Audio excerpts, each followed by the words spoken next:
अस्सलाम वालेकुम dear students. आज जो हम स्टार्ट करने जा रहे हैं अपने टॉपिक को एक स्टेप वाइज, वो हमारा आ जाता है सेल साइकिल। इससे पहले हमने डिस्कस किया था सेल के बारे में, सेल डिवीजन के बारे में कि सेल डिवीजन क्या होती है, उसकी काइंड्स कितनी होती हैं और कौन कौन सी काइंडें जनरली हमने देखा था। आज हम स्पेसिफिकली बढ़ते हैं कि एक सेल डिवाइड कैसे होना स्टार्ट होता है। याद रखिएगा सेल डिवीजन के या सेल साइकिल, जो कंप्लीट एक सेल का साइकिल होता है, कैसे वो ग्रो करता है, कैसे उसमें उसकी बॉडी पार्ट्स की सिंथेसिस होती है, फिर वो डिवाइड होता है, फिर दोबारा से ग्रोथ स्टार्ट करता है। तो ये जो कंप्लीट एक साइकिल है, ये दो स्टेप्स पे कंसिस्ट करता है, ये दो प्रोसेसेस पे कंसिस्ट करता है। एक आ जाता है इंटरफेस और दूसरा आ जाता है माइटोसिस। यहाँ पे अब आपको स्ट्रक्चर में नज़र आ रहा है कि इंटरफेस लिखा हुआ है।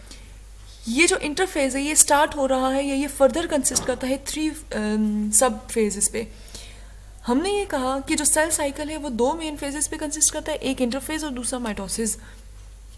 तो अब इंटरफेज के सब फेजेस कौन कौन से हैं? G1 phase, S phase and G2 phase. आपको एरो से नज़र आ रहा है कि आपका जो इंटरफेज है सेल साइकिल का वो कितना बड़ा है, यानी कि आपका जो सेल है अगर वो अपनी ग्रोथ और डिवीजन की बात करें तो ग्रोथ का टाइम भी उसका ज़्यादा होता है, सिंथेसिस का टाइम भी ज़्यादा होता है, G2 फेज भी उसका ज़्यादा होता है, जबकि माइटोसिस का थोड़ा सा अर्सा होता है। कहने का मकसद ये हुआ कि एक सेल जो 2 टाइप ऑफ फेजेस पे कंसिस्ट करता है उसका लॉन्ग फेज कौन सा आ जाता है? इंटरफेज आ जाता है। ये आ जाता है एक डायग्रामेटिकली रिप्रेजेंटेशन। इसमें आपको नज़र आ रहा है कि इंटरफेस कितना बड़ा है। अब इंटरफेस के सब फेजेस की तरफ आते हैं। याद रखिएगा इंटरफेस फर्दर 4 सब फेजेस पे कंसिस्ट करते हैं। G1 फेज आपके पास है first phase, S phase second phase और G2 फेज थर्ड फेज। इसमें एक फेज मिसिंग है जो कि G0 फेज होता है। G0 फेज G1 फेज से पहले आता है और उसमें ये होता है कि जो नया बना हुआ सेल होता है ना, वो थोड़ा टाइम के लिए रेस्ट करता है, उसकी रेस्टिंग कंडीशन होती है। उसके बाद G1 फेज आ जाता है। G1 फेज में सेल थोड़ा सा ग्रोथ स्टार्ट करते हैं। ग्रोथ के बाद S फेज आ जाता है जिसमें उसकी बॉडी में DNA की, प्रोटीन की सिंथेसिस होती है। और थर्ड नंबर पे आ जाता है G2 फेज जिसमें उसकी सेल की फर्दर डेवलपमेंट होती है और डेवलपमेंट के रिजल्ट में वो अपने आप को रेडी कर लेता है किसके लिए? माइटोसिस के लिए। फिर उसके बाद ये थोड़ा सा छोटा सा फेज आ रहा है जिसे हम माइटोटिक फेज कहेंगे और ये भी हम आगे इंशाल्लाह डिटेल में देखेंगे। और फिर माइटोसिस कंप्लीट करने के बाद जब 2 डॉटर सेल की फॉर्मेशन होती है, जैसे मैं आपको पहले भी बता चुकी थी कि माइटोसिस के रिजल्ट में एक सेल 2 सेल बनाता है, तो वो 2 सेल दोबारा से इंटरफेस कंडीशन में चले जाते हैं। यानी कि जो सेल साइकिल है वो 2 फेजेस पे कंसिस्ट कर रहा है।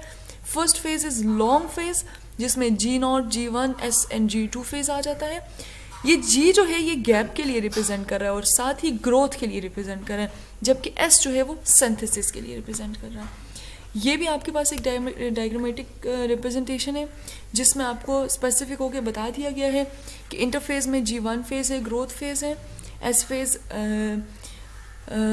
सिंथेसिस फेज है, DNA रेप्लिकेशन होती है। अच्छा, DNA रेप्लिकेशन थोड़ा सा डिफ़िकल्ट चीज़ है, आप अभी नहीं पढ़ेंगे, थोड़ा आगे जाके पढ़ेंगे इंशाल्लाह इसे। लेकिन जनरल मैं आपको ये बता देती हूँ कि यहाँ पे जो सेल के अंदर सेल का जो बॉडी होती है उसके अंदर DNA की कॉपीज़ बनती हैं। कॉपीज़ का मतलब क्या होता है? एक से ज़्यादा DNAs की फॉर्मेशन हो जाती है, उसी का सेम कॉपी जो है वो बनने लग जाती है, तो इसको हम क्या कहते हैं? DNA रेप्लिकेशन कहते हैं। और फिर सेकेंड आ जाता है जो लास्ट इंटरफेस का फेज़ है वो है G2 फेज़ जिसमें फाइनल प्रिपरेशन होती है डिवीजन के लिए। और अब जो है वो हमारा सेल किसके लिए तैयार हो गया है? डिवीजन के लिए रेडी हो गया है और उसमें डिवीजन होती है माइटोसिस जिसे हम कहते हैं। और माइटोसिस के रिजल्ट में दोबारा से 2 डॉटर सेल बनते हैं, जैसे हम पहले भी डिस्कस कर चुके हैं कि माइटोसिस के रिजल्ट में 2 डॉटर सेल बनते हैं और वो डॉटर सेल दोबारा से फिर इंटरफेस कंडीशन में चले जाते हैं। और लास्ट में हम देख लेते हैं कि सेल डिवीजन की जो बेसिक्स है वो क्या है। कि याद रखिएगा कोई भी सेल कोई भी न्यू सेल खुद से नहीं आ जाते, बल्कि न्यू सेल पुराने सेल से ही बनते हैं। ठीक हो गया। और ये किस प्रोसेस की वजह से होता है? माइटोसिस की वजह से होता है। अब हमने देखा कि इंटरफेस में ग्रोथ भी हुई, रेप्लिकेशन भी हुई, फिर दोबारा से डेवलपमेंट भी हुई, तो फाइनली नया सेल नहीं बना। कहीं पे इंटरफेस में न्यू सेल की फॉर्मेशन हुई नहीं हुई। तो नया सेल कब बनेगा?